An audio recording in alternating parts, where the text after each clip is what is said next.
We'll figure it out. Good morning, everyone, and welcome. Thank you for making it here through the weather we're having in Philadelphia. And for those of you in warm climates, good for you. We have a really exciting and power-packed session this morning, so I'm not going to take much time except to introduce our speaker and presenter and coach and guide and hopefully someone who can guide us through some of the really tough things that we have to do in healthcare as leaders, and especially when we're advocating for quality and safety for our patients and our programs.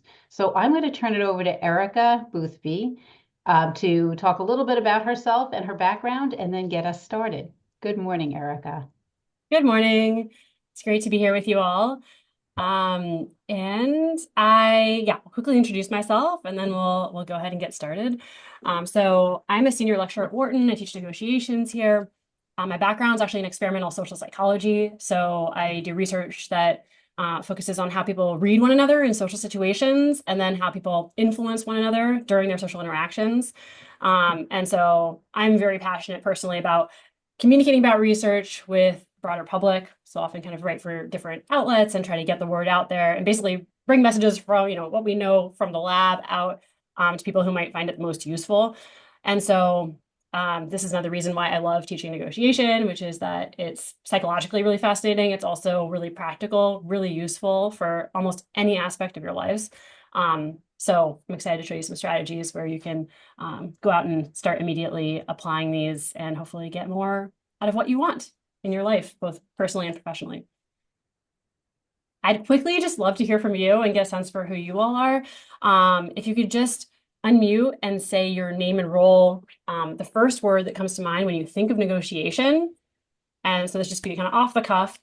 And then one thing that you want to work on to improve your negotiations, just something that's like top of mind right now. You don't need to think too hard about it. It doesn't have to be perfect, but just kind of rapid fire going around and answer those questions. That would be great. And whoever wants to kick us off can just go ahead.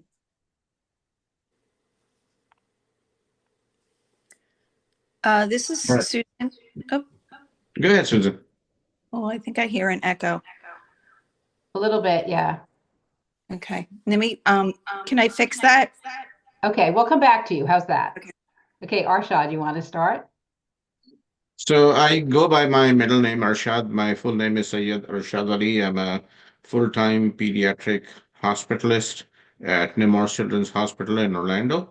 Enjoying this program, really fun. Have had great interactions and learned a lot. Um, the first word that come to my mind with negotiation. Uh, Two words. One word I heard recently on the media, which is use your leverage.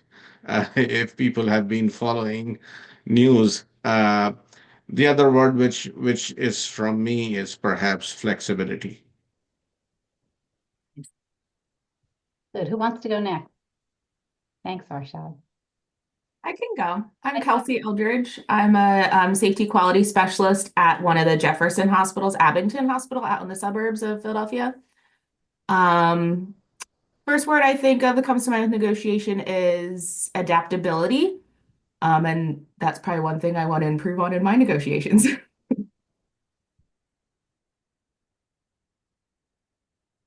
Anybody want to jump in or do you And want I me? can just call on people. I can't see everyone, I think, at the same time, but That's a Sarah, great do you idea. wanna give it a go? Yes. Sure. I'm Sarah Palmisano. I am the Quality and Regulatory Affairs Coordinator up in the middle of nowhere in Connecticut. And I'm very jealous of the 77 degrees in Florida right now. Mhm. Um, First thing that comes to mind when I think of negotiation is intimidating. And I just really want to be able to find confidence in what I'm going to be doing. Great, great. Yes, we're gonna work on that. Sherry. Hi, good morning. Sherry Hobbs-Messick. I am the Chief Quality Safety and Experience Officer at University of Maryland Shore Regional Health, and I'm the faculty for the fall QIPS cohort. When I think about negotiation, the first word that comes to mind is strategic. And I will be completely honest and say that negotiating is not something that comes naturally to me. I think like a lot of people have been kind of conditioned to be a little bit more mild mannered and to be very, to kind of give in, even if I don't think that that's the right thing to do. I've gotten a lot better over the years, but it's still a challenge sometimes. So that's the one thing, is just being more, to Sarah's point, more confident in doing it and using it to my advantage rather than giving in. Great. Yeah. Yeah. Thank you for sharing that. We will work on all of these things. This is great. Yeah. Jenna, can you share with us? Hi, good morning. I'm Jenna Burdell. I'm a pediatric otolaryngologist at Nemours Children's Health in Delaware. Um, I kind of share Sarah's first word of intimidation for that one. Definitely, when it comes to negotiations, I'm a little bit trepidatious with entering into those.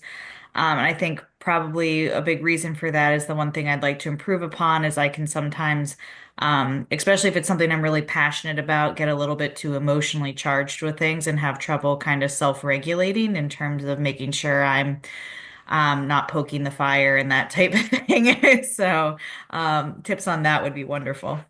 Okay. Interesting. Great. Monica? Hi, I'm Monica Mortensen. I'm a pediatric endocrinologist and the Quality and Safety Officer of North Florida at Nemours in Jacksonville, Florida. The first word that comes to my mind is skill, because I think it's a skill that you have to develop. There are some people who are natural born negotiators, just like natural born leaders, but it is a skill that needs to be honed and nurtured. I feel like as physicians, we negotiate all the time, sometimes with our patients, trying to get them on board with the plan of care. And I think I just kind of really want to work on honing that skill. Great. Great. Yes, you're speaking to my heart. It's definitely a learnable skill. All right. Susan, I don't know if you have your audio. Yes, is that better now? It is better. Yeah. Okay. Hi, everyone. I apologize. My name is Susan Neely. I'm the quality coordinator here at Jefferson Einstein Philadelphia for the Department of Surgery. And I agree with all of the words used so far: intimidation, strategy, and some others that come to mind is being clever and also patient. Okay, great. Nice mix. Yes. Perfect. Is there anyone else who wanted to share before we continue on? Okay. Great. So these are all really great, and I feel confident that we will address all of these different things that have come up. And I'll be really interested to hear how things are going for you as we continue on. Okay, so negotiation, what are we here to learn about today? A lot of you have touched on other things like patient interactions and things like that, and that's great. A lot of people often think about negotiation as something we do when we're buying a car, right? We're just like haggling over price. One side wins, one side loses. That is one type of negotiation, of course, but negotiation does touch every corner of our lives, as we're starting to hear. So, when you're trying to get a promotion or a raise, or even managing interpersonal dynamics, trying to get your kid to eat their vegetables, classic negotiation context. So there's many different approaches to negotiation also, and philosophies around how to improve it. People who are mediators, right? There's the legal system. There's people who deal with international conflict and diplomacy or law enforcement, hostage negotiations, right? My training is in experimental social psychology. And really at its core, negotiation is a social interaction. Yes, it's a specific type of interaction, certain parameters around it. But nevertheless, fundamentally, like that's what it is. And so one way we can improve is by drawing on all the rich insights we know from research in psychology, like mindset, cognitive biases, active listening, and all these things are going to be useful for us as we are working on our negotiation skills, and we'll talk about some of these today. Okay, so just a quick overview. Part one today, so before the break, we'll be doing a negotiation exercise and debriefing that. Then we'll have a break in the middle, and then we'll come back and do it again, and we'll talk about strategies throughout all of this. So in the first half, I'm just going to quickly set the stage for what's to come. And then we'll jump into our first negotiation exercise. What's one of my favorites, and then we'll debrief that together. Okay, so yes, negotiation can be hard, can be stressful, it can be intimidating, right? We've heard some different things. Having to deal with other people, especially if there's any sort of conflict involved, can of course be challenging. But it is a learnable skill, and we will all learn how to do this and start on this journey. So basically, I know you all come in here, from a different starting point. So I just want to acknowledge that, you might be someone who's more conflict averse. You might shy away from conflict. Maybe you feel like you can't quite negotiate in the way you want. Certain things hold you back. You've been socialized in a certain way. Maybe you already feel quite skilled and you just do this every single day and it's already on your mind and you've been working on it. But no matter where you're starting off, there's a lot to learn and grow from. And I think one of the best ways to learn is really by sharing your experiences with each other. And so we're going to do a couple of negotiation exercises today, as I mentioned, and then we'll have a chance to hear from people on how that went. And so the attitude I want us to kind of channel today is going to be curiosity, open-mindedness, right? There's no judgment. We're just going to focus on the learning aspect, and we're all in this together. So we're actually going to dive into our first negotiation right now. No time like the present, right? So I know I'm kind of throwing you in the deep end, but really the best way to learn is by doing. And so we will do. And so you'll have this experience. Afterward, you'll come back and we'll extract some important lessons together. So this is going to be a role play exercise called Kukui Nuts. And hopefully you already received your roll sheet from Ellen, but let me know if not, and we can arrange to get it to you. So everyone will play a specific role. You have this roll sheet. It's some background on who you are, what your goals are in the case. And then you'll read through that, you'll prepare, and then you'll go to a breakout room and negotiate with your assigned partner, and then we'll regroup and talk about it. So this case, you'll be representing one of two pharmaceutical companies. You're both interested in purchasing these things called Kukui Nuts, and you're meeting at an industry convention to see whether you can strike a deal. Okay, that's the general premise. And so you'll have about 15 minutes to prepare. That means just reading through your roll sheet, have a sense of what's in there, and come up with a little bit of a strategy for yourself. Doesn't have to be perfect, right? I know I'm throwing you in here, and so just do what you can, and you're all in the same boat. Just remember that. Couple quick ground rules. So your roll sheet is confidential. Do not share that with your counterpart. That will ruin the case. And then also your roll sheet is, it's somewhat limited, right? It's just some facts, but you can improvise and just make this a little richer, give yourself a little background. If you have the time and bandwidth and you want to kind of make this as realistic as possible, I think it can be really nice because it does feel weird to do a role play if you haven't done one of those in a while. But it's a really worthwhile experience doing this because out in the real world, there's consequences, right? You have stakeholders, your job is, there's all kinds of things on the line. This is a chance to really just, no one's losing any money here. So this is your opportunity to really try out some different things and just give it a shot. Okay, so after you read your roll sheet, you're prepared, then you are going to negotiate for, you'll have 25 minutes and we'll give you a heads up when you should be wrapping up. And then just come back to the main room whenever you're done, or we'll bring everyone back when time is up. Does anyone have any questions before we get started here? Did everyone receive the roll sheets that I sent out by email last evening? If anyone needs it, I can put it in the chat for you. So just let me know. I'm also just going to say that we have an uneven number of people. So one of the rooms will have 3. And is there any specific directions for that, Erica? Yeah, so in groups of 3, so it'll be a 2-on-1. Sorry for whoever that one is. It's going to be okay. But I would, if you can be that one person and just step away from the room and give the 2 people who are playing the same role honestly, just a couple minutes to connect and get on the same page with each other, that would be really great. Other than that, it's just business as usual. Okay, and one other note, Susan, since you have 2 different sign-ins here, I think to make your audio work, I have both of your sign-ins into the room. So, because I want to make sure that you can function. So that's why you might see 2 names there, Susan. Okay. And if you have any issues with the breakout rooms or anything, just pop back in and we can help you out. Yeah, and we'll be able to help. So I have it set up for 25 minutes with a 30-second countdown for all of you. So you'll know when your time's running out, or we may just bring you back when we're ready. So are we ready to open the rooms? Yeah. Okay. So we did put some of Erica's articles that she had posted up when she was talking about herself. We put the links to those in the chat. When I say we, Erica put the links to those, and then Frank actually also put the links. Welcome back. How's it going so far? Okay. Good. Okay, so you still have a little bit more time for your negotiations. So we're going to put you into your room. So I just want to make sure that you know to jot down your deal terms together with your counterpart at the end, just to make sure both sides are crystal clear on exactly what those deal terms are by the end. Okay. So I think Ellen will go ahead and get you back into your breakouts and you can wrap things up. 25 minutes? That's 15 minutes more. 15 more minutes. Okay. Okie doke. Here you go. Good luck.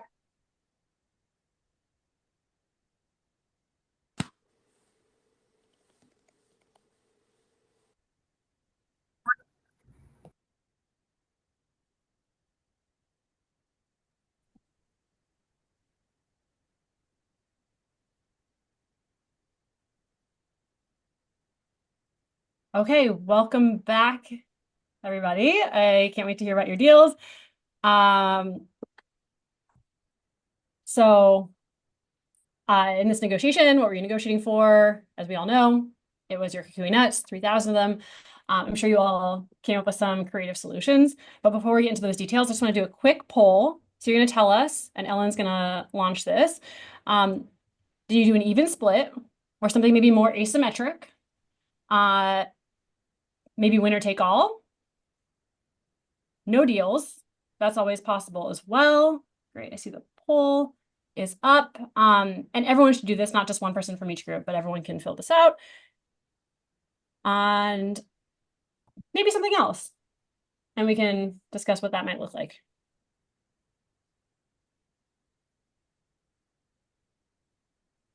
Apologies for the typo in my poll.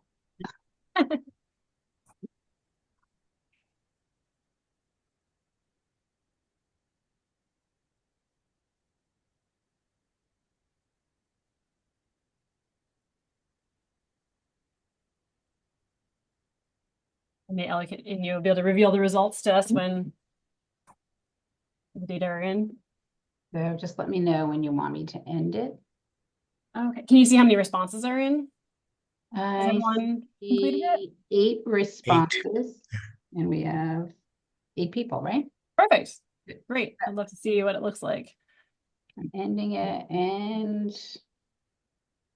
Okay. see, yeah. Oh, a no deal. At least one there. Very interesting. Oh, wow. No even splits. Okay, this is fascinating, guys. I'm curious to see how all this went down. Very interesting. Okay. So, So I'll stop sharing. Sorry, what? Do you want me to stop sharing it? Oh, you can stop sharing. Yeah, we have an idea of it. Thank you. So, looking at the big picture, generally, with kukui nuts, what we can do is we can divide this into 3 different types of deals. And this is true, I think, in a lot of different situations. But one is, cooperative deals. That's where you see a split down the middle. Competitive, maybe people bargained really hard to get more of what they want. And even if you ended with a more even split, sometimes by the end, there's more competitive moments of your negotiation. The last type here, this is one's really, really important. And you can categorize these as interest-focused negotiations. And so I'm going to unpack this, and you can see if this reflects maybe what you did. And so that's when we aren't overly competitive, we're not overly cooperative, we're focused on people's interests. And so that's not just, what someone wants, but figuring out why the other person wants what they want, right? Getting kind of drilling down to the bottom of that. And this is kind of like the sort of Zen state of negotiation. It's where we all want to head if we can. Because if you're interest focused, this opens the door to a lot more creative deals where potentially everyone can get their interests met. And so this is what kind of the idea of win-win negotiations, if you've heard that term, like that's what this is referring to. And so negotiations all have their more cooperative sides, their more competitive sides. But what we really want to do is not get caught up in either of those modes too much. We want to focus on interests. So in kukui nuts, it turns out both sides can actually get what they want without having to fight over it. So it's a nice case for demonstrating this, because in your roll sheet, Felix, you learned that you want phosphorus-based oil from the nut to produce a shampoo that prevents male balding. Sabrina, on the other hand, wants a chemical compound called saponin, right? Something totally different in order to produce their drug. And so the key today and the fundamental principle of all negotiations is really to uncover underlying interests. And so oftentimes people, think they know what they're negotiating over because they make assumptions, right? They make assumptions about what the other person wants. They think they already know. They don't ask questions to figure out what their actual true interests are. And then you end up fighting over things way more than you needed to. And so maybe you found these differences in interests in the case. If not, it's not a big deal. The point is really just to start thinking about interests, right? More than anything else. It's not whether you solve the case or not in the most optimal way. It doesn't matter. We're just thinking about interests here and then how to manage the process of figuring out people's interests. And so we're going to talk more about some strategies around how to do that in a second. First, I want you to get into smaller groups. We're going to put you in groups of like 3. Ellen, if that works for you. And so you can talk through some of these questions and use this as just kind of a guide to hear from other people directly from your experiences, and see what you maybe have in common and what you can learn from one another. And then I will come back as a group and share with the broader group some things once you've kind of crystallized your ideas around what happened. And so I'll also put these questions actually in the chat so you have access to them. And then Ellen, if you could put people into the breakout rooms, that would be great.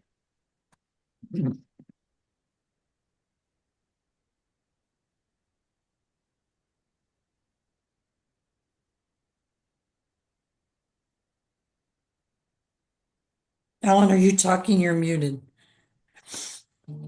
Thank you. Sorry. I can't get my breakout rooms to open. So Mary or Frank, can you check your screen just to... I can get them. Are we're assigning them to different rooms now? We're not putting them back in the Just same room? random 3 in a room, Erica? Yeah, random 3, exactly. Did they take a picture of this slide so they remember the They topics can of do that. I'm conversation? also dropping all the questions right now into the Okay. chat. All right, So good. you should have access to those too.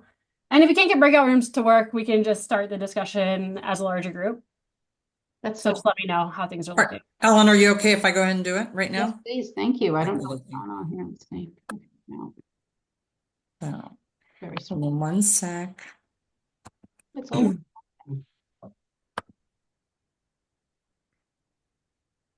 And I'm just going to put,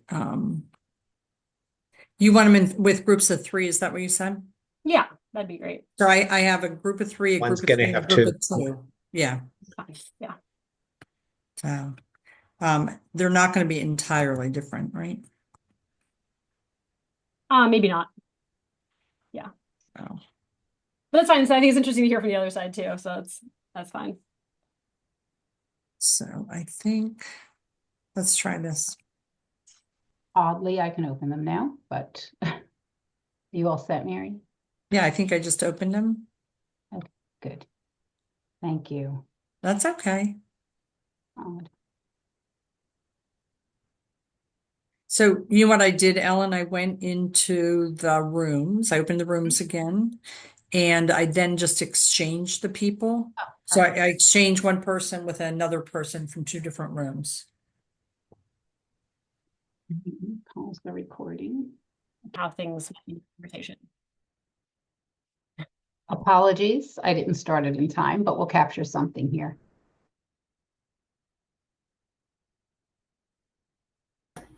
I think it was Susan and I.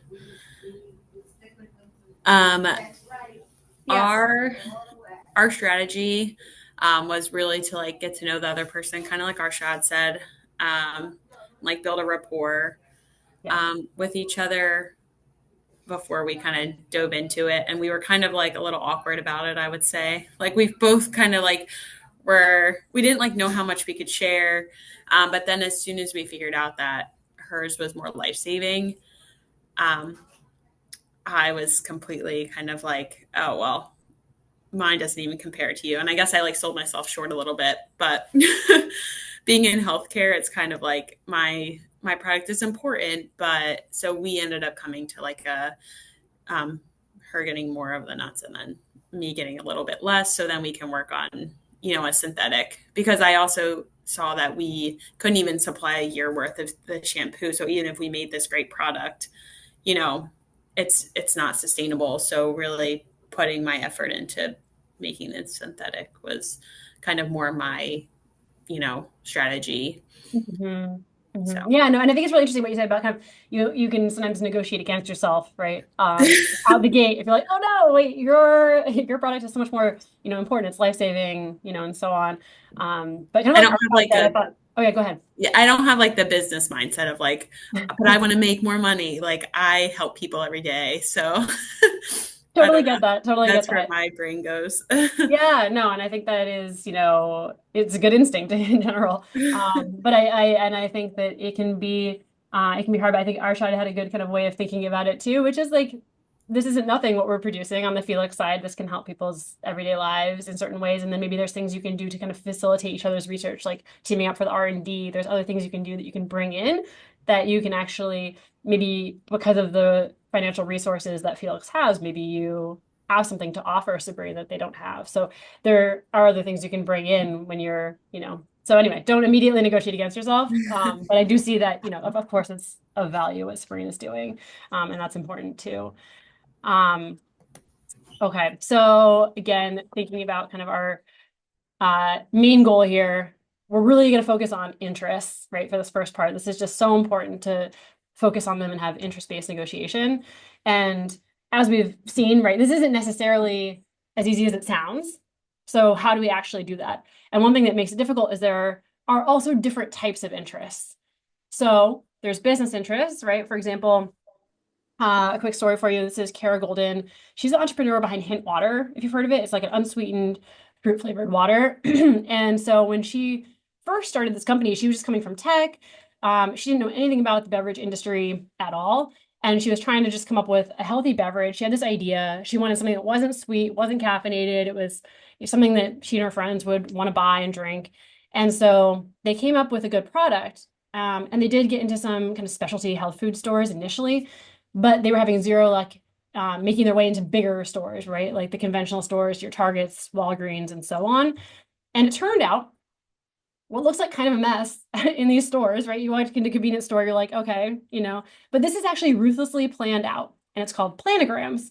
And so everything has a category, everything has a place, and it's all very kind of efficiently allocated in the space. And so retailers care a lot about this. They put a lot of thought into this. They pay attention to it. It matters to them. And so her and her team, she didn't realize this. They didn't even have the word for it.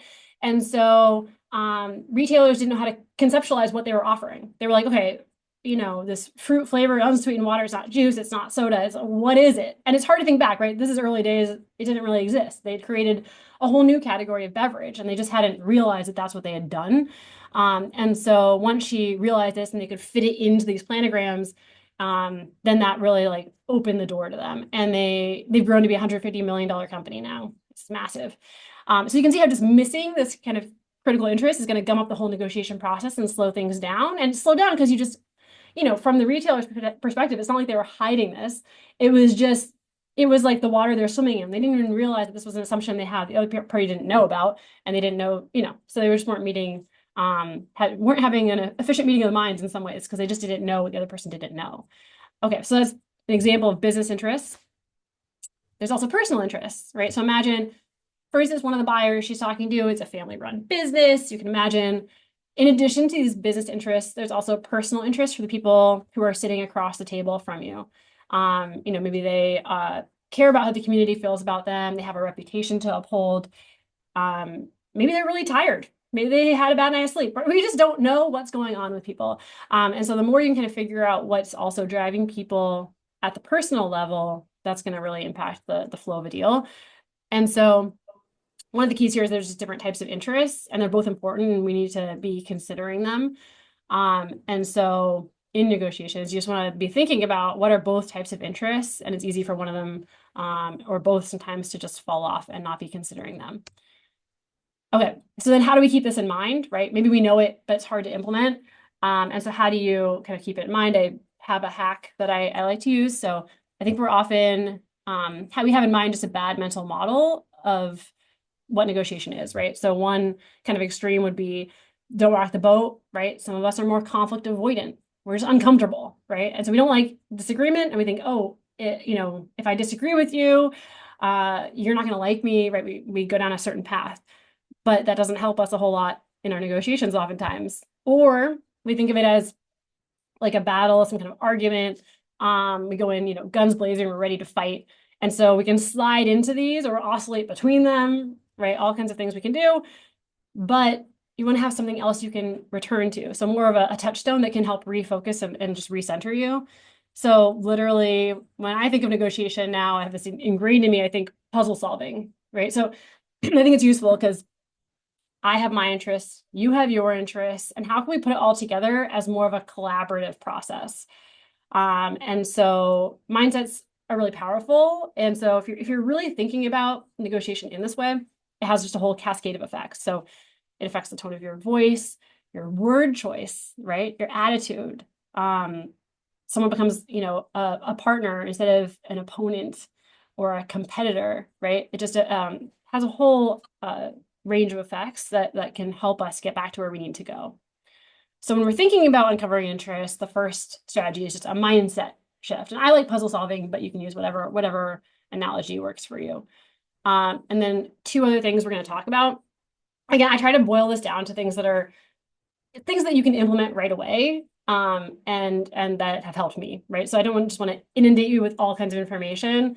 We don't learn best that way. So I'm boiling this down to, we have 1 listener strategy and 1 speaker strategy, and we'll go through these. So first, listening. And so the strategy on the one hand, it's very obvious, right? Listen, we should know that. But I do have some tips about it. And I think the first biggest point is just that we often think of good negotiators as the ones who are kind of the suavest or the slickest with their words. They're most convincing, most persuasive. But oftentimes, the people who actually perform the best are the most careful listeners. I think one of the problems in negotiations is, it's hard enough just to listen to like your friend when you have nothing else to do, right? But in negotiation, we have so many thoughts queued up in our head, right? We're thinking of counter arguments. We're trying to remember things. There's a point they made earlier. Wait, I want to make sure I come back to that point and respond to it. And so we have what we call in psychology cognitive load. And when we're under this cognitive load, it's just hard to take in information and that someone's telling you. But it's so important. So they've done some interesting studies comparing skilled negotiators to average negotiators. And so these are union negotiators in Great Britain. And these specific strategies you see on the x-axis here could be helpful to you. So I put them up, but really the more general point is just to focus on your listening. So more skilled negotiators spend more time asking questions, testing for understanding, summarizing. So after you say something, then you put it in your own words, confirm it. At many points in the negotiation, they'll summarize what they've heard.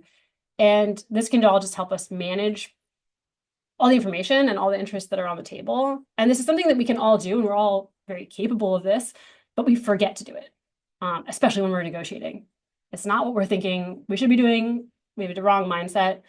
But this is extremely important, and it's just underutilized, and I think it's a very under-optimized skill. And so, how specifically you want to become a better listener, it's up to you and your personal style.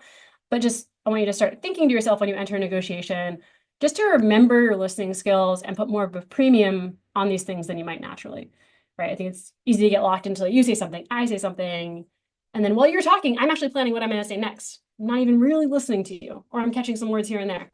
And so this really gets in the way of uncovering people's interests. So that's on the listener side. And on the speaker side, so reciprocal self-disclosure. This is something you've all experienced this, definitely, but we're going to kind of label this and bring it into conscious awareness for ourselves. So this is just a fundamental principle from psychology. So if you, for instance, you don't know someone, you sit down and you start talking to them, and you start pouring out some facts about your life, maybe with increasing depth as you continue. Within 2 minutes, the other person will start disclosing about themselves too. And this is just a really, really powerful kind of deep part of our human nature. So if you disclose some personal information about yourself, it opens people up and they disclose information about themselves. And this actually is the process by which friendships and romantic relationships develop, right? This is how intimacy and closeness forms. And so people share increasingly intimate information about themselves. The other person does that, and it just goes round and round and round. And it's the same process in negotiation. right? It's a little different, right? So you're not sharing necessarily like deep personal things about yourself, but you say, here are some of my interests. When I tell you some of my interests, you tell me some of yours in return. And so I like to think about this as you've got to give to get. And so kind of kicking this process off and then managing it, that's going to be important for getting interest on the table. But it's tricky, right? Because in normal relationships, if you like someone, there's no kind of competitive angle. You can just share some stuff about your childhood, they'll share some stuff about theirs, and there's no risk there. Maybe some social risk, but not really much. Whereas in negotiation, if you give out information, and you probably felt this in Kukui, there's a risk there. Maybe they don't give you back information, or maybe they give you less valuable information. Maybe they lie about the information, or they're misleading, right? So it's just not as simple in a more competitive context. You have to manage that process. And this isn't really the sort of thing where I can give you kind of just one quick tip or trick to do it. It's something you have to kind of experiment with and see what works for you personally. But there's just 3 main techniques that I'm going to bring up. So as soon as they call this is like direction, but not your exact location. One strategy. So imagine you're trying to sell a company and you really want the deal to close sooner. That's really important to you. So in order to get what you want, you do have to express some direction of your preference, right? That you want a deal done quickly, but you can't, don't say I want a deal to be done as soon as possible and I'm willing to accept 50% less. If you do that, right, you don't put it all on the table at once. So just signal the direction of your preference, but maybe not the exact strength. Another is you can escalate over time, right? So start with really small disclosures, see how that goes, see what you get back in return. So maybe start with less valuable information or a little more peripheral information, kind of dance around the main thing. And then depending on how that goes, maybe you can get to the more kind of weighty, critical stuff for yourself. Because the biggest thing is really to look for reciprocation and make sure you're getting it. Because you don't want to be just giving away a bunch of information without getting it back. And make sure you're getting back information that's at least of equal value. Because good negotiators might try to give away less valuable information in order to get more valuable information. And so this is a process, that you have to manage and make sure it's equal. Otherwise, you're going to be at a disadvantage.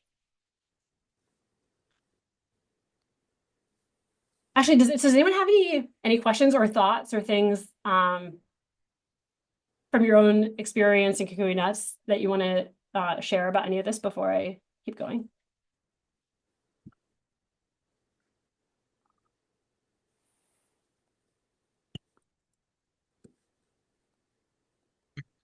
Okay.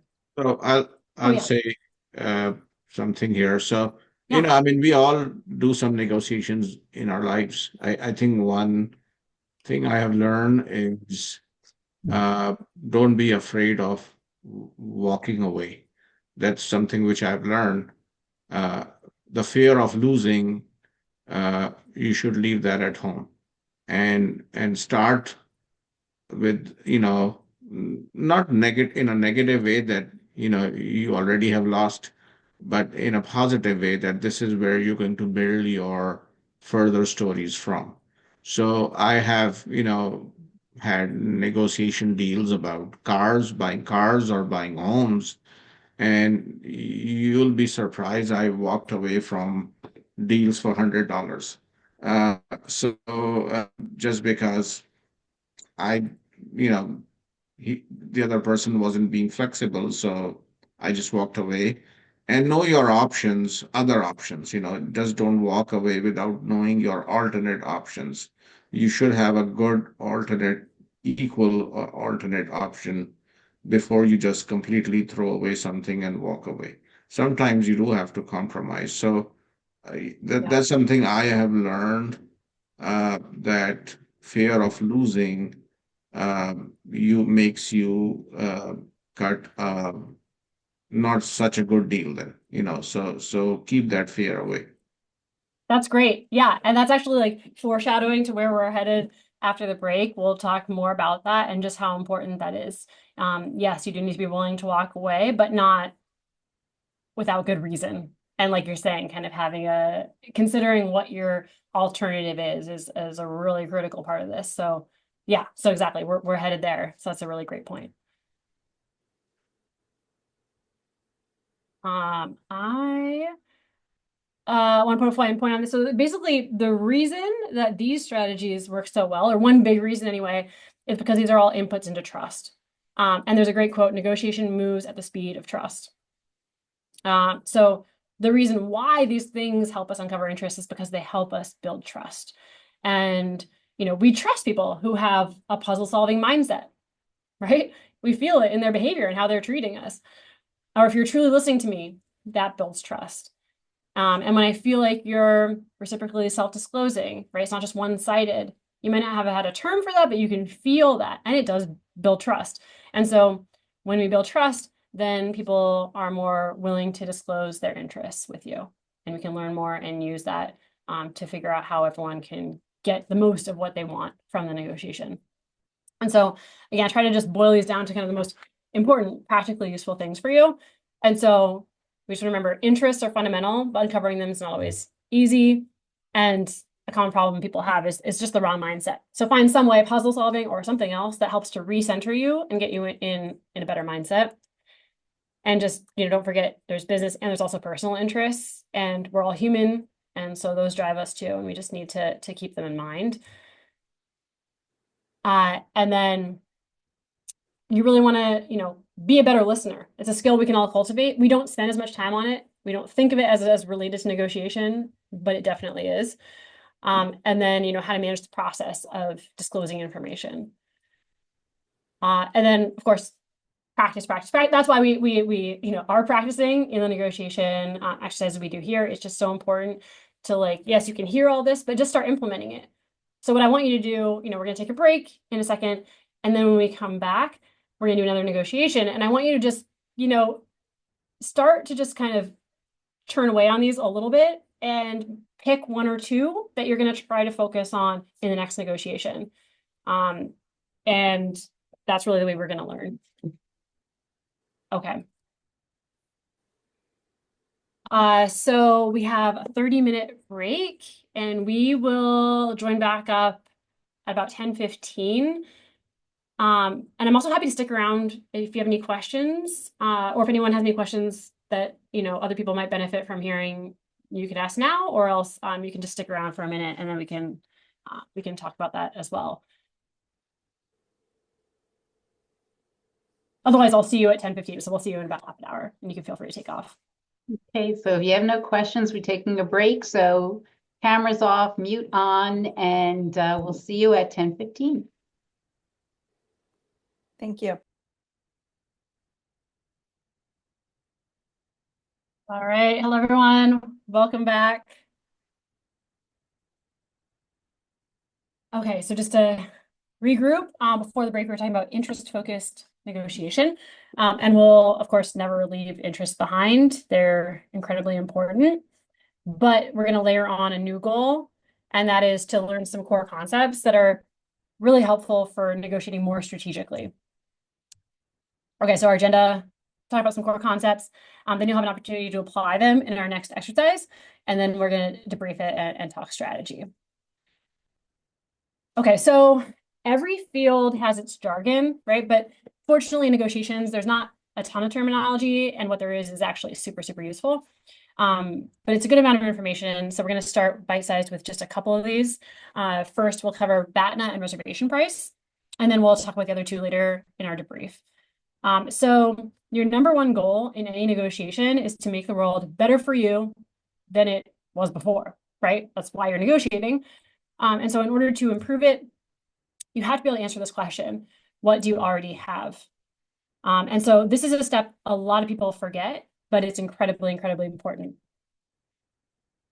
And so, and this is what Arshad was hinting at earlier, right, when we were discussing, thinking about what your alternatives are. We call this your BATNA. So this is your best alternative to a negotiated agreement. It's your plan B. It's what's going to happen if no deal is reached in the present negotiation. This is important because if you don't know this, you're in danger of agreeing to a deal that doesn't actually make you better off. And so you do need to know when it's best that you just walk away and don't take a deal. And your BATNA is also your main source of strength or leverage in your negotiation. And so, it's intuitive if you have a job offer, right, an alternative offer that's willing to pay you twice your current salary, right? Let's dream big here. it's going to be a lot easier to march into your boss's office and ask for a raise, right? You have a credible threat. Like, I could go elsewhere. So that's what a BATNA is, and that's the strength it can give you. And then there's some strategies that go along with this.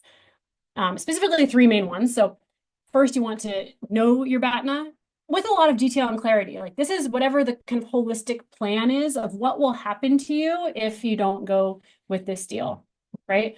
And so you always have a BATNA, but you just need to know exactly what it is, right? So sit down, really map that out. What's your realistic plan if this deal doesn't happen? And, you know, it may be more or less desirable of a BATNA, and that's the issue we're going to deal with. So if it's not very desirable, do what you can to improve it. So for example, see if you can go out and maybe drum up some more compelling alternatives. And this is rare, but I've actually seen people strengthen their BATNA to such an extent ahead of a negotiation that they actually don't even need to negotiate at the end of it at all. They just go with their BATNA. They're like, that was so much better. I actually came up with a better alternative myself. So, you know, that's again rare, but it just gives you a sense of what you're trying to do. And then you want to, the other thing is advertise your BATNA if it's good, right? And that's just kind of subtly reminding the other party that you do have compelling alternatives, right? So you can kind of sneak that language in there. Just to convey to the other person, hey, I'm not stuck in this deal. I'm not willing to just take whatever little scraps you're going to throw my way, right? I have alternatives. And there's even things called like phantom BATNAs, they call it. And that's even just hinting that you have alternatives, even if you don't get really concrete about them. Just having that kind of lodge the other person's mind can make a difference. And so you want to leverage this as part of your strategy. And then building on BATNA, we have your reservation price. Okay, so your BATNA is your plan B. What's your reservation price or reservation point? That is the worst amount you'd be willing to accept in a deal, but you still accept it because it's better than whatever your alternative is, right? Your best alternative is. And so you can think of this as your bottom line. Sounds, you know, pretty simple, but just make sure it's really clear.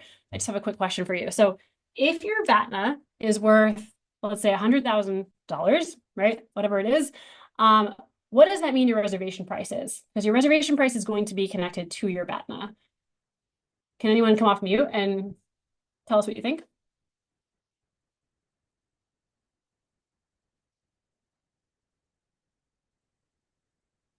Or I can cold call if that's better.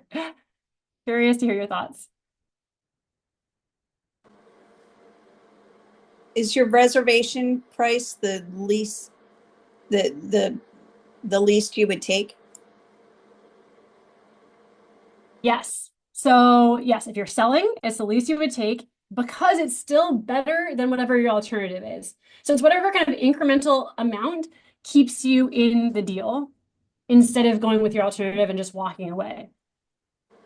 And you know, you could say, okay, it's $100,000.01, right? Is that a meaningful difference? No, probably not. So it has to be whatever's a meaningful difference that makes it incrementally better than whatever the value is of your BATNA or your alternative plan. Okay, so it's gonna be fundamentally linked. And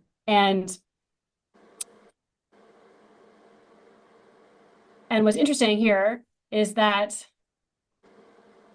what this means is that your reservation price shouldn't actually change during a negotiation because it's not connected to that negotiation per se. It's connected to whatever your BATNA is, right? And so I think people oftentimes might shift around their bottom line and be like, well, maybe I am willing to accept this. That's not as good for me. And you don't want to be in that situation where you're walking things back and taking a deal that's not as good for you as your alternative. So that's why it's really important to have a really clear idea what your BATNA is and then what the value of it is so you know what your bottom line actually is in the negotiation that you're in. It's incredibly important. And then you also, well, does anyone want to tell me the answer to this one? Should you reveal your reservation price to your counterpart? Any thoughts on that? Yes or no, and why or why not? Sorry, I joined a minute late. What is BATNA? Your BATNA is actually your best alternative to a negotiated agreement. So it's whatever you're going to do if you don't get a deal in the negotiation that you're in. So what's your best alternative option? So in terms of revealing it to your counterpart, and I can tell you, so you generally do not want to reveal this to your counterpart. Whatever your reservation price is, your bottom line, if you reveal it, that's where they're going to go, right? That's the best deal for the other person. And so you don't want to reveal it. If it comes down to it and you know, you have nothing left. You've tried your best, nothing's working, and you can just be like, look, this is my bottom line, or else I have alternatives. And so at the, as a last ditch effort, you might want to, but apart from that, you definitely do not want to share this information. Okay, actually, are there any questions about BATNA or reservation price before we move on?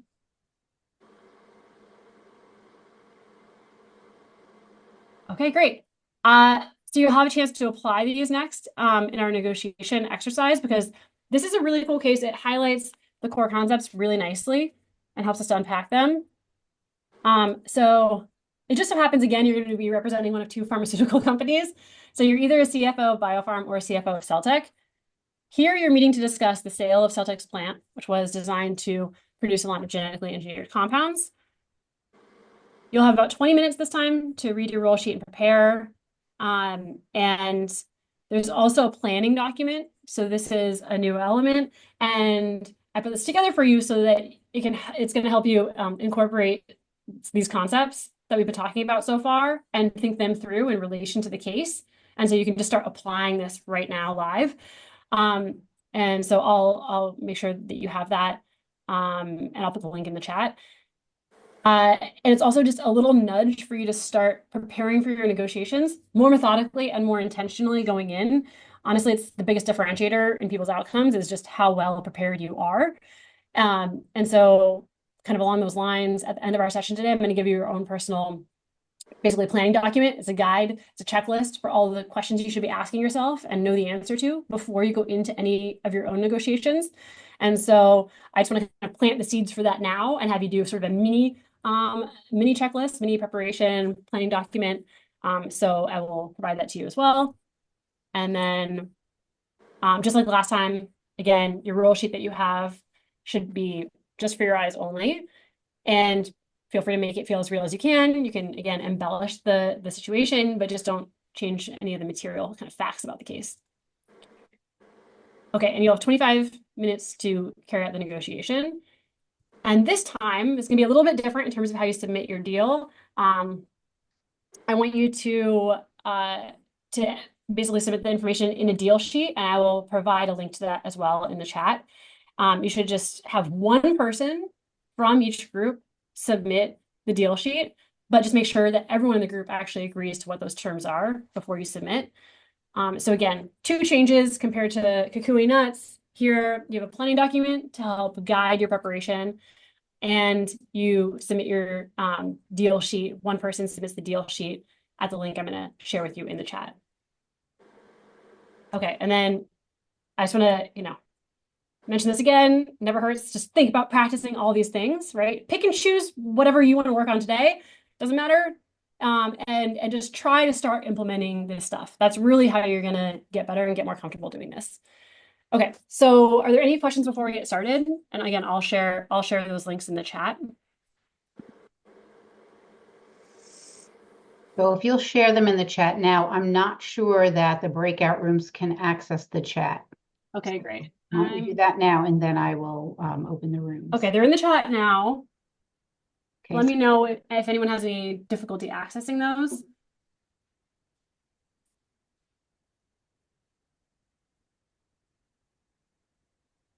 Everybody okay?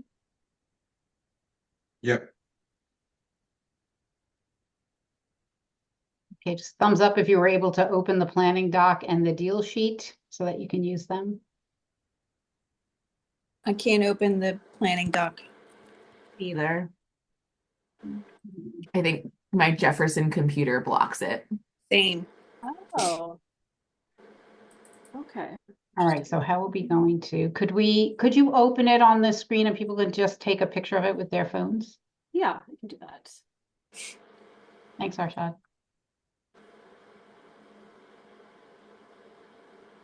Yeah, unfortunately, Jefferson doesn't allow, we're so strict. for all of our access. So like no Google Forms, no, well, pretty much nothing Google. We're not allowed to use. Okay, that's good to know. I think I just put a screenshot in the chat. Can you let me know if that works?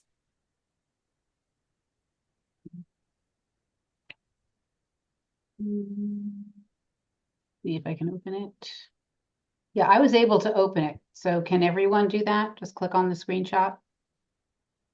Yes. Okay, great. So we're all good? All right. Perfect. All right, so I'll open the rooms and we're set for 25 minutes with a 30-second countdown, okay? Or actually 45 minutes for including the preparation time. Okay. And you will be in different groups this time, but you already have what your role is, so you'll know when you get there. We ready? And we'll let you know when you hit the 20-minute mark, so it's time to start your negotiation. I'll send you a broadcast.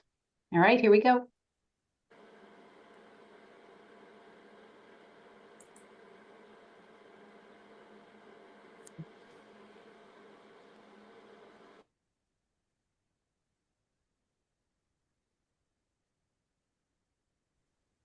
Okay. I'm going to, here we go.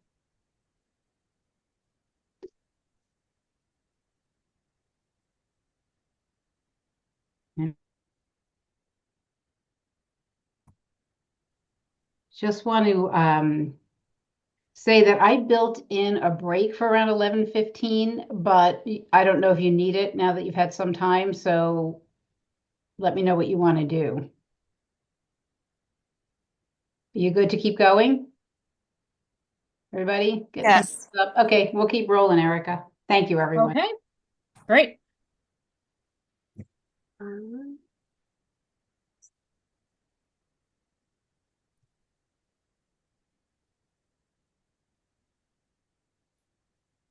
Okay.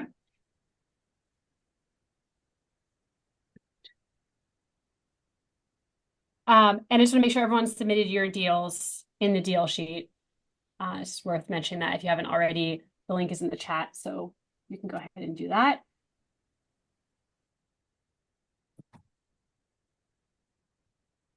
Okay. First, interests. We always want to focus on these, so I'd like to hear about your interests. Can someone who has BioPharm, can you tell me what your main interest was? That is, what's your kind of motive or the reason why you want to buy the plant?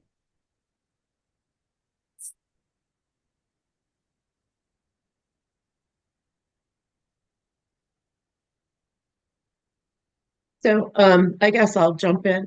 From a biofarm perspective, we're looking at it's ready to roll, and so are we. It's got exactly what we need, trained workforce.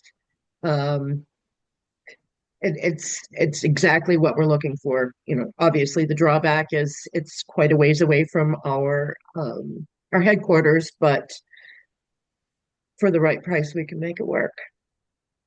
Okay, great. So, yep, so you're looking to produce a compound and looking for the right kind of plant for that. And then from Celtech's perspective, why are you looking to sell the plant?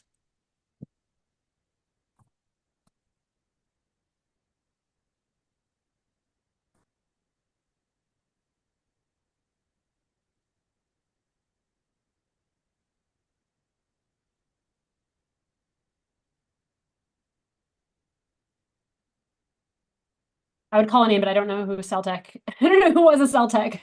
So, This is Sue. I was Celtech. oh, okay, great. I just thanks. said in the interest of retiring and the company ending. I didn't know what else to say, but Okay, sure. So yeah, so basically the assets has been unprofitable. You're switching directions, so you're trying to offload and move on. Great. And so these give rise to issues. So, right, there's your interest, there's the underlying interests that drive your positions on certain issues, right?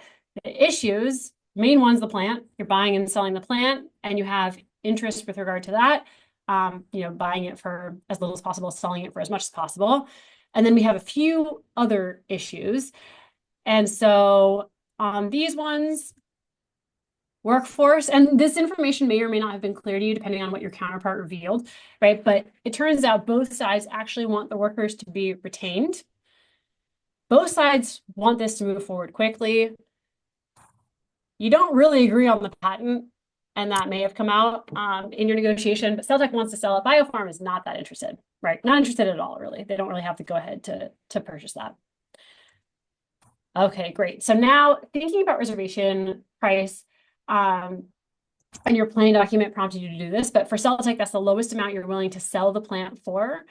As BioPharm, it's the most you're willing to pay, right? And so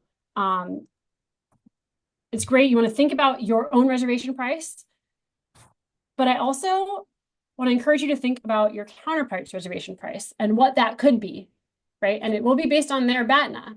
And so you may not always have this information, but you do want to try to think through, if they don't strike a deal with me here, what are they going to do? What are their alternatives? How strong are those? How weak are those, right? And that gives you information about how much leverage, they're going to have and how much leverage you're going to have.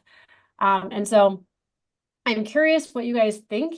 And actually, if you could just drop this in the chat. So Celtech, just if you were Celtech for now, what do you think your counterpart's reservation price was? Can you just drop that in the chat?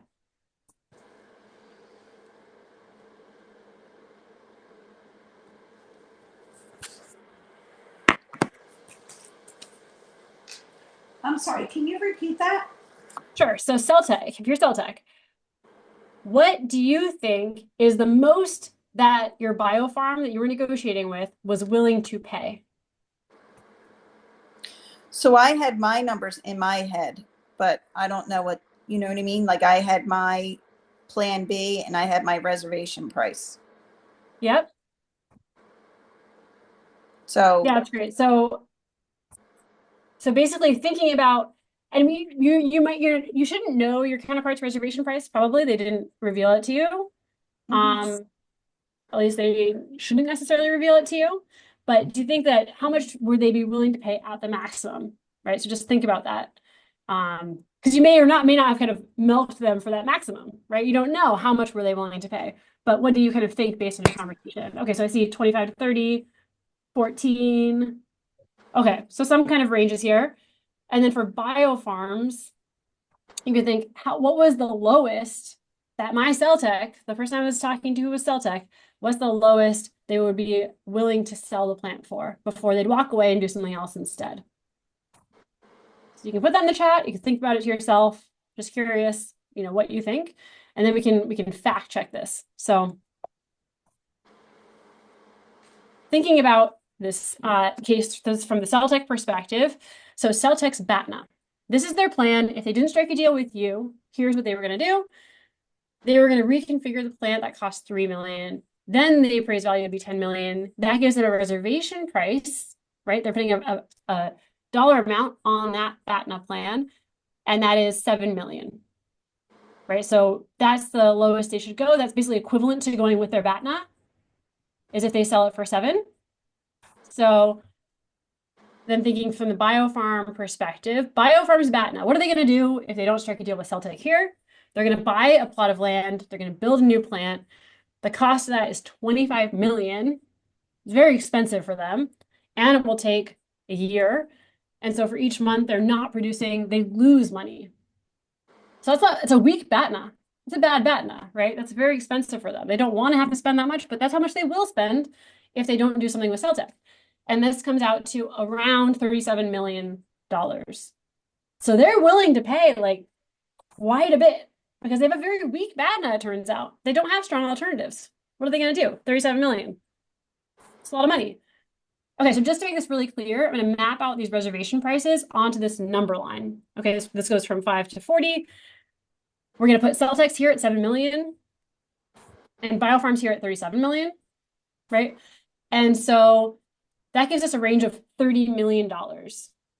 And so in kind of negotiation speak, that's the amount of value that was available and up for grabs in this case, okay? And so this span is what we call the ZOPA. So this gives us another core concept that we really want to know. Your zone of possible agreement, or the bargaining zone, right?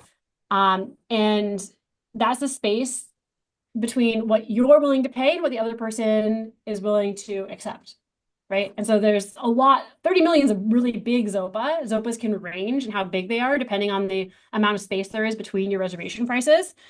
And in negotiations, we talk a lot about pie and like, how do you carve up the pie and who gets what slice of pie? How big is your slice, right? And that's all because the pie is the ZOPA, right? And that's how much value there is. It's how much of this kind of desirable thing there is that people are going to be dividing up.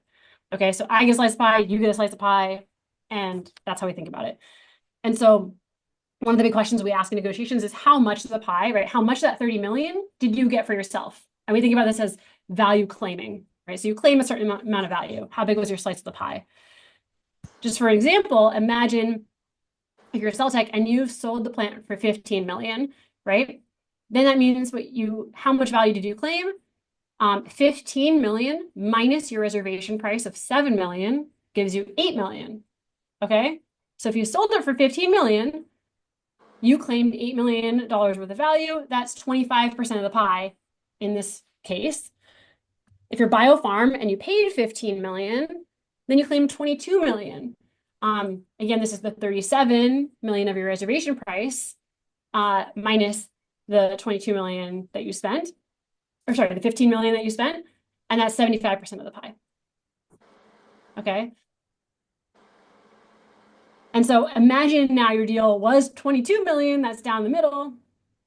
That means you split it in half and you each got $15 million worth of value, right? So just to kind of give you a couple things to latch onto, you always want to track on the first place, how much value are you getting in this deal, right?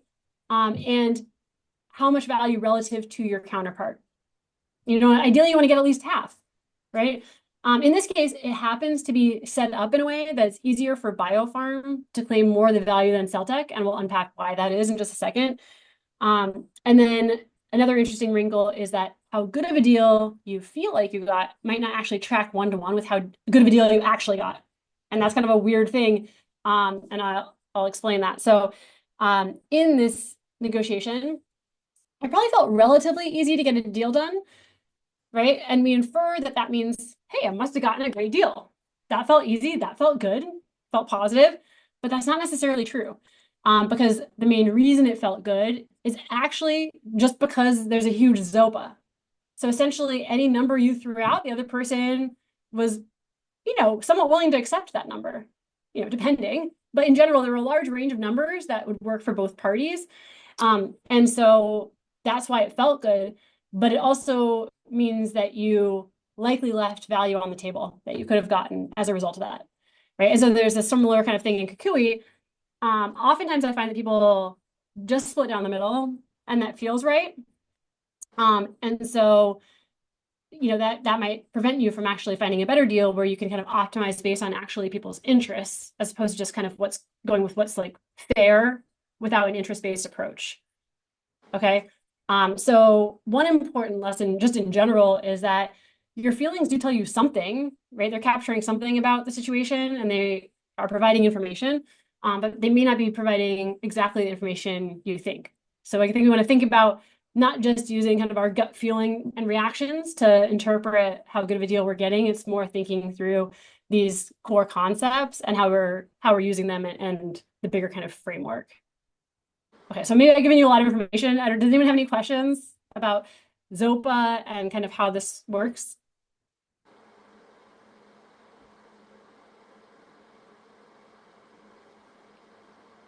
Okay, feel free to jump in anytime. I'm going to move on to our final core concept here. So again, we talked about BATNA, what you already have, right? That's your plan B. It's what you'll do if you don't strike a deal. The reservation price is attached to that. And then that's what the amount that keeps you in the deal as opposed to going with your BATNA. Then you have both people's reservation prices. That gives us our ZOPA, right? Our range, our bargaining zone. And then the other big thing you want to think about, right? That's all based on what you already have and how we're interpreting that. We also want to think about what we want. And so our last concept is called aspiration price. And so this is what you aspire to. It's the best deal you aspire to get from the agreement. And so generally you just want to set a very clear, specific goal for yourself for where you want to go.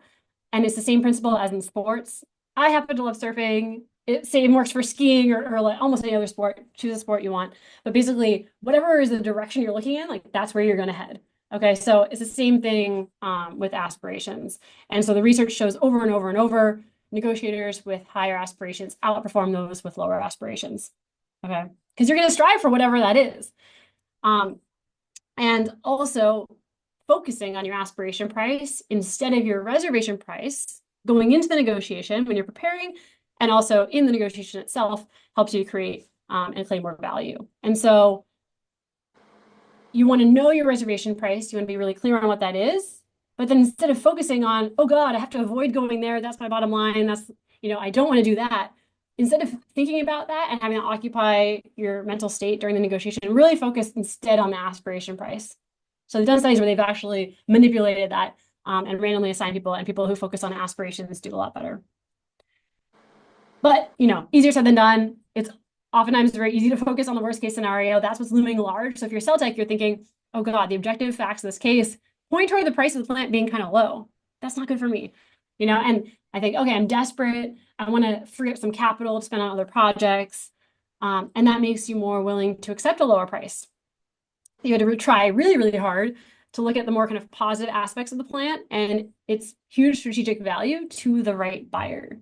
It's FDA approved, it's specially configured, and there's someone out there in the world who wants a plant just like that, and it's perfectly suited to their needs. And just so happens, BioPharm needs a turnkey plant, right now. And it would be really expensive to build their own, really time consuming. They lose a lot of money along the way. And so they are willing to pay quite a bit.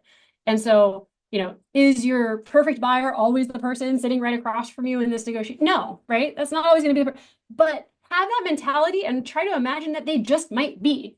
You don't know. So you can have to start with that as your assumption instead of just negotiating against yourself from the get-go. And so one problem we often see is that people just don't set their aspirations as high as they can, as high as they could. So BioPharm's average aspiration price is usually around 12 million. And it should be, remember, as low as possible for them. And Celtex is higher, often higher. It's just not, as high as it could be. It's not taking advantage of this full range of the ZOPA. And the final deal almost always ends up somewhere in the middle. And so you can just see you're leaving value on the table if you're not aspiring high enough or strongly enough. And yeah, you don't always know the ZOPA, so you don't always know the other person's reservation price, and that's part of the problem. You're like, oh, if I knew that, of course I would have said it stronger.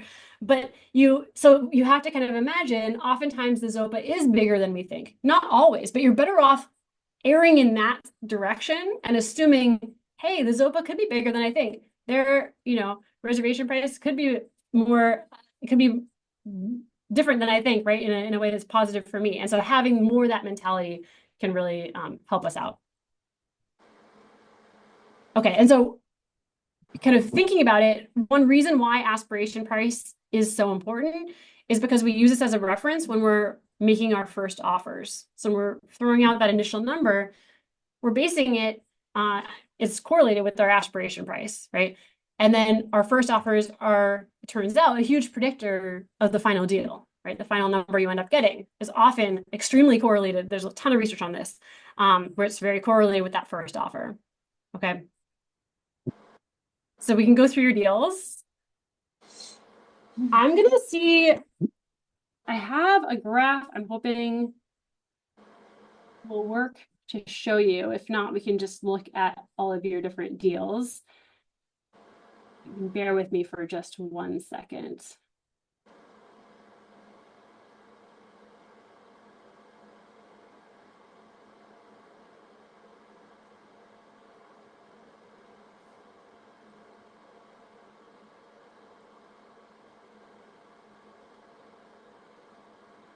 That's cool.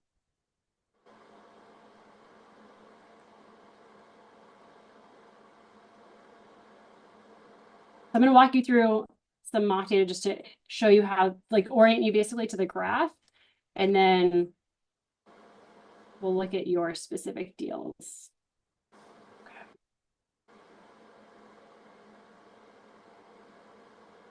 Okay. So Okay, so basically this is going to show us on this graph, we're going to see who made the first offer, right? Is it Celtec or is it BioPharm? And then how much it was for. And the prices on the y-axis in millions. And then it will also show us the final price. So we can see, what was the first offer and then where do we end up? And we can look at those different data points. Okay, and then along the x-axis is just the different groups. Okay, so you can see here, for example, Celtec made the first offer of 15 million and BioPharm negotiated them down to 5. Mock data, right? But that's an example of what you're going to see. And then here, BioPharm making the first offer of 7, let's say, and then Celtec negotiated them up to 20. Sometimes they're exactly the same. And that just, when the dots are on top of each other like that, that just means someone made a first offer and the other person accepted it. It's like, great. So you ended up exactly where you started out. And then this is our ZOPA. Again, just to remind you, these are reservation prices. So, for example, group 2 in this case was a 5. They would have violated their reservation price going down that low. So hopefully people didn't do that. But sometimes it does happen. Okay, and I'm going to share with you, switch to share with you the graph.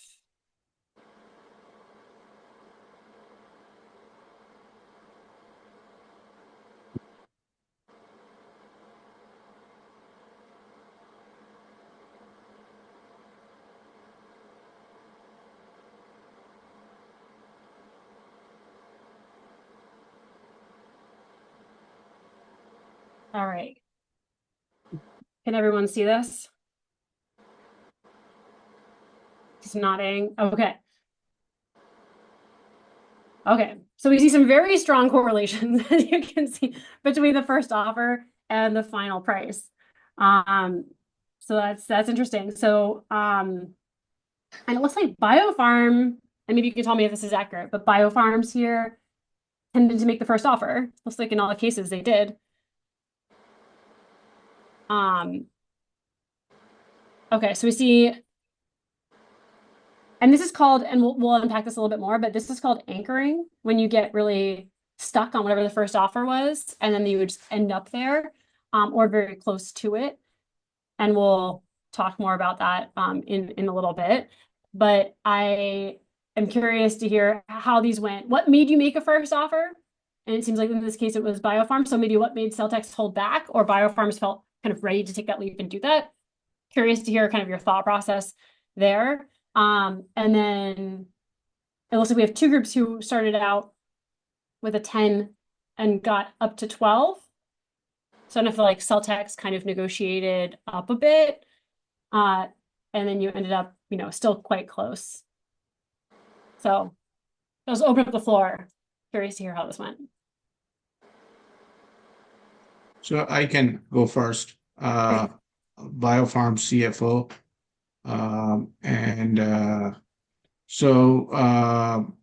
Jenna and I were together, and Susan was Celtec. So, we sort of put our working sheet together. What do we have to lose? How much we can lose? What is considered profit? And if we walk out of this deal unsuccessful, how much? What do we lose? So, before we talked to Celtec, we did our own mental exercise that, assuming Celtec is either going out of business or has some financial crisis, property value has gone down because the area they work in. So they probably have nothing much to lose, and we have a lot to lose because our product is ready to go. We're ready to launch. We're a bigger company. So we were willing to offer maximum price. And on our worksheet, even that worked out to be profitable for us. So we started with, I think, 8 or 10 million. And Celtec was not flexible, selling us just the property and not selling the patent. And our CEO has explicitly said that don't buy the patent. So that's where we agreed, although the patent is going to be basically a waste for us, we agreed, uh, we agreed to, or Celtech agreed for this particular price to sell us the property only and absorb uh, the loss of having the patent not sold for that particular price. So that's why we agreed to it, because we had $40 million available. And if we build our own, it's going to be 37 million plus 500,000 property, which was across Celtech's original property. And and then we were in a time crunch also. So we would have lost a lot of money if we build our own. So that's how we were still happy spending $20 million. Okay, yeah. Interesting. Yeah, that's great. So, and I guess I'm curious to hear from the other side, in this case, like what was your reaction, getting the first offer and what was going through your head at that time? So this is Sue.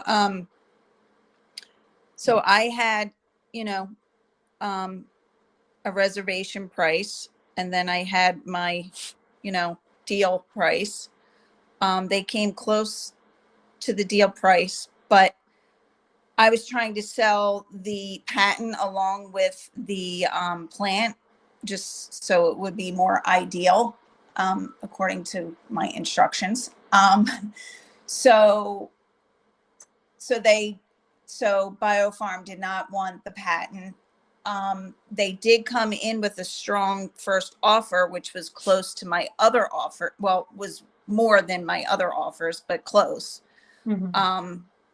So I thought that was really good. But looking at your Zopa scale, I probably could have even went further, and drove home the point where, this plant is all ready to go for them. Whereas if they would have had to start from scratch, they would have paid way more.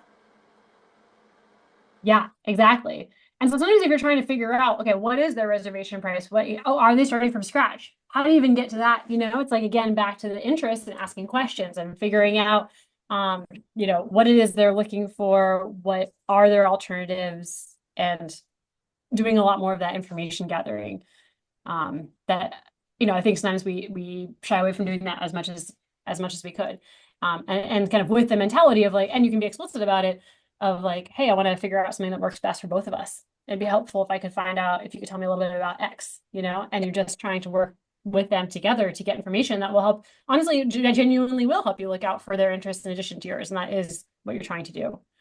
So yeah, that's interesting.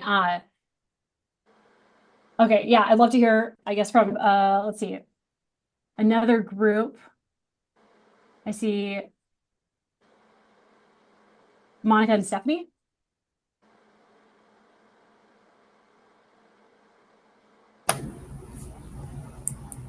Yeah, I mean, when I was looking at the math and everything, my walk away was I was hoping to get 10 million. And even thinking about like the cost of $1 million of not having the staff. And I think I think we both scored a pretty good deal, but knowing that she could have offered up to 40 million, do I feel slighted? No, not at all. Just because that's the walkaway number, there's so much more cost that goes into time. So it's like, if I had to break down the building, how much time am I going to lose with breaking down the building and selling the building and paying out for the employees, and then the employees losing their job and everything. So I thought her $20 million upfront, I knew that they had a lot more money and they were a bigger company and that I probably could have negotiated more, but I thought I had a bird in the hand, and that seemed like more than a reasonable deal for everything that I needed. And good luck, they got what they needed. So I was really thrilled with the offer, and I took it. Yeah, so I'm curious from the other side. Yeah, and it is more or less down the middle, like we saw, right? It's closer to like that 22. And so Stephanie, what did you think when she, like, so it sounds like you threw out that offer first, and so it sounds like she just accepted it kind of right away? Like, what was your reaction to that? Or what were you thinking? I was kind of shocked, I guess. I was just looking at the 37 million of like my uh BATNA, Yeah. and I was like, well, I want to be below obviously that, and what's like a meaningful difference. Um, and I guess I was confused about the patent piece because the patent was like the water sterilizing equipment, which is why we wanted the plant. But then they told us that we didn't want the patent, but Right. So for I their felt use, like, it wasn't, yeah. but we needed it because if not, then they were going to break down the building, and which is something that we needed to make the what we were looking for. Yeah. So what So did you end up doing with the patent? I bought it against the instructions because Okay. I felt like I needed it to make the drug or the whatever it is that we're trying to make. And was that because of something that Monica said in the negotiation of like trying to convince you to take it? Yeah, I mean, she talked it up, but also because I felt like it was something that we needed, which is part of the reason that we were interested in that facility because we wouldn't have had to do anything to it. It would have been turnkey. We wouldn't have had to like rehab the building or anything like that. Like we could have started production day one. We had the workers, we had the equipment. So I Right. guess I took it in the deal. Yeah. Yeah. So technically you don't need it for what you're trying to do, but yeah, it's interesting that it was kind of came up as a important piece of your conversation and feeling the necessity of it. Yeah, and it is really interesting, I think, seeing just the really, really powerful effect of anchoring. I mean, this is just like a prime example of how how easy it is to latch on to what someone's offered if it's kind of within range. And one of the goals of this exercise is like even when it feels a little weird, you're like, wow, well, what they've given me or what they've offered me is reasonable, it's within my range, it's better than my alternative. And this case is just designed to get us to think, well, oh wait, maybe I could have gotten a little more. And it's it feels a little weird to think, oh, I'm like grubbing for more when what I've gotten is sufficient. And so I think there's some of this tension that we feel internally when we're kind of thinking about this.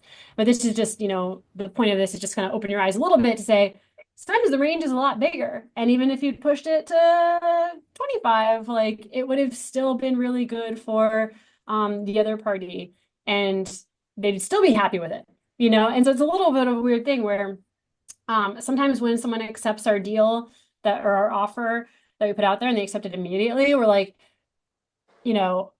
oh shoot, that means like I could have gotten more. They were like that went too easily.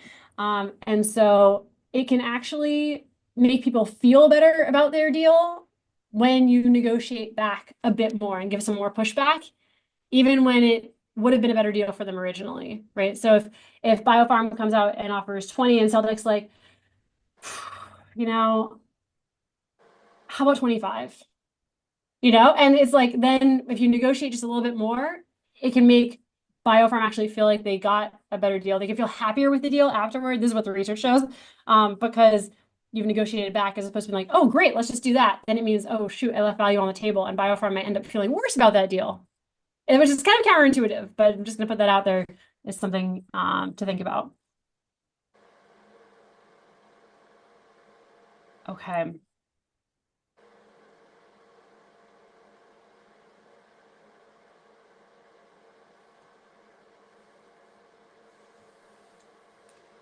Okay, great. So looking at the deals, we see how highly correlated the final deal is with the first offer. There's often a really strong link between these. And so that means just first offers are very important, very important. And the reason they're so important is that they act like an anchor and we get stuck on them.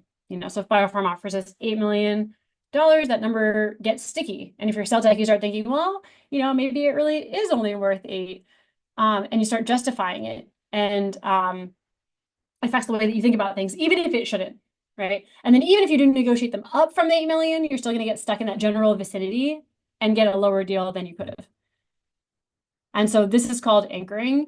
And if you want to make an anchor even more powerful, you can repeat the anchor kind of throughout your conversation. And the evidence shows that the more you repeat something, the more likely it is the other person will remember it, they'll assign more weight to it or significance and so on. It's really, really sticky. And so you can use this to your advantage in negotiations by, setting an anchor and then also hammering it in and not doing it in like a blunt, obnoxious way, like 8 million, 8 million, right? You're not going to, but weaving it back in throughout the conversation, circle back to it, and it will just seem more real, more justified, more fixed, and they'll take it more seriously. And so if first offers are very powerful, does that mean we should always make the first offer? I have some data for you. This is real data from my class. So each of these dots is a deal, and it shows the relationship between first offers on the x-axis and final price on the y-axis. And you can see there's a strong positive correlation. But I'm going to pose a question to you, which is, can we infer from this that we should make the first offer? What do you think? Should you always make a first offer if they're so highly correlated? That seems like a power move, right? Is it a good idea? Okay. It depends. It's not a trick question, but it does depend. And so, yeah, if you're this person, right? So this is a cell tech who had a really strong first offer. They came out asking for 30 million. They ended up getting something very, very close to that, right? But if you're a cell tech and you make a weak first offer, you're going to get what you asked for there too, or close to it. Okay. And so the key is if you can make an informed first offer that maximizes your slice of the pie, great, you should make the first offer. But if you can't, you don't think you're in a good position to do that, then you should think about letting the other person make the first move instead.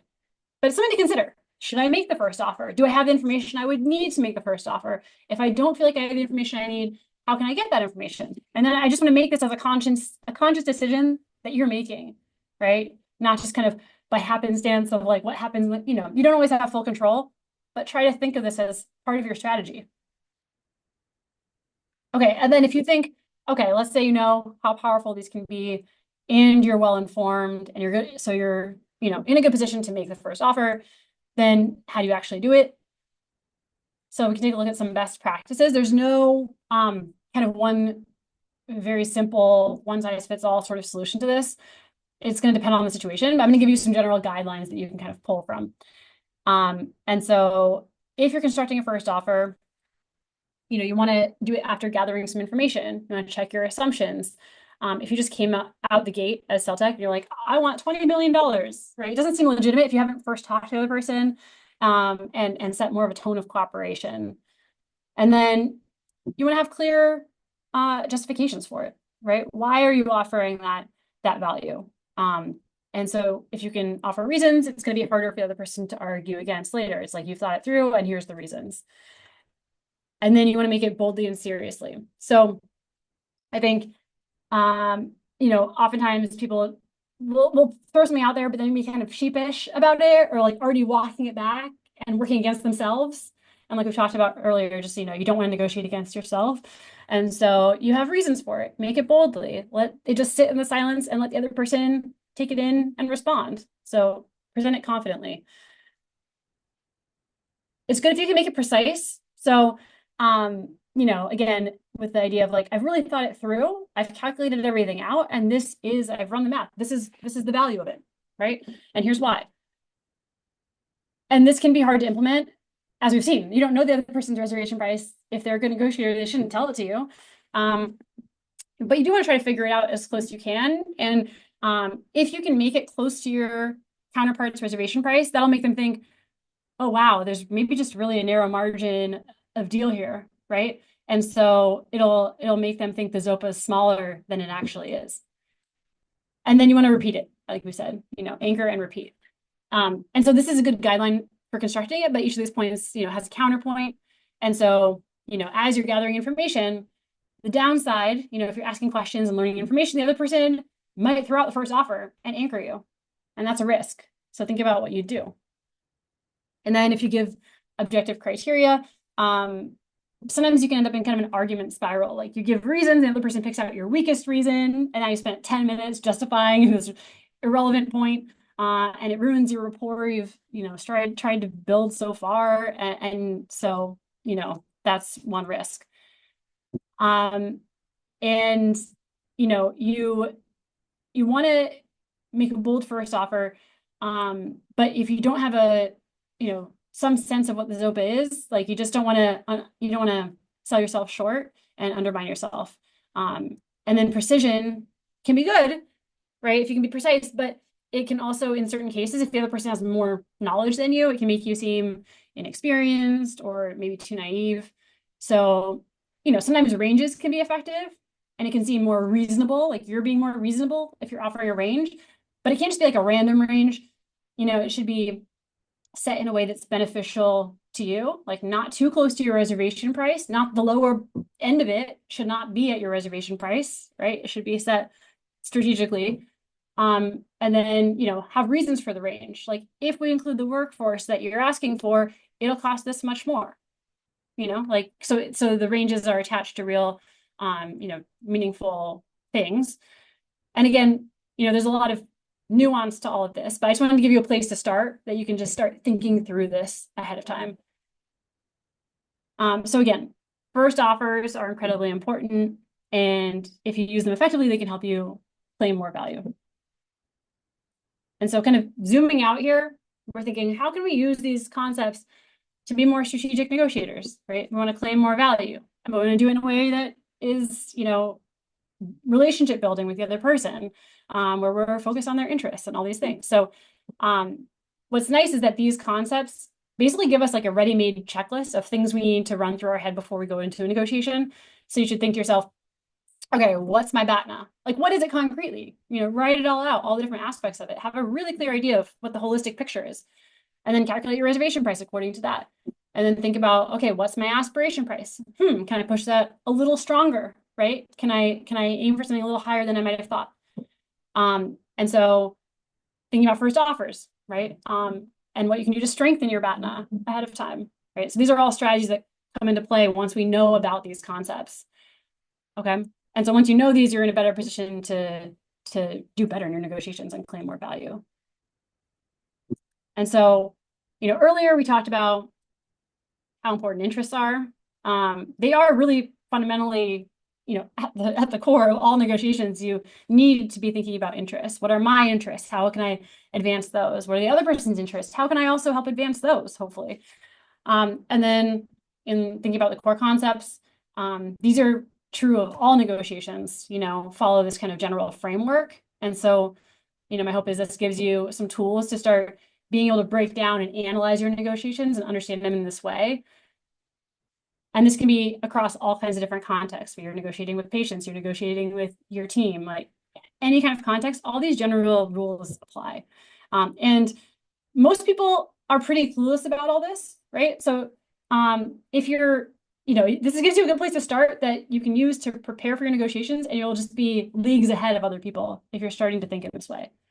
And so just kind of wrapping up, good negotiators, they're not born, they're made. It's truly a learnable skill, and a lifelong practice. You're always going to be learning new things, adding them to your toolkit, and just grow and learn and grow and learn.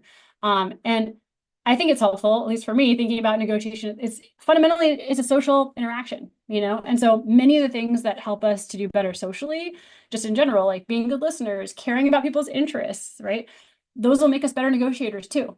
And so in that sense, we're already doing a lot of this in our daily lives to some extent. I think just becoming more intentional about it, and bringing in, some of these additional frameworks and strategies to help us along the way will give us more confidence in going about it, and seeing more of this kind of underlying structure of our negotiations and what drives them, right? And that can help us become better negotiators.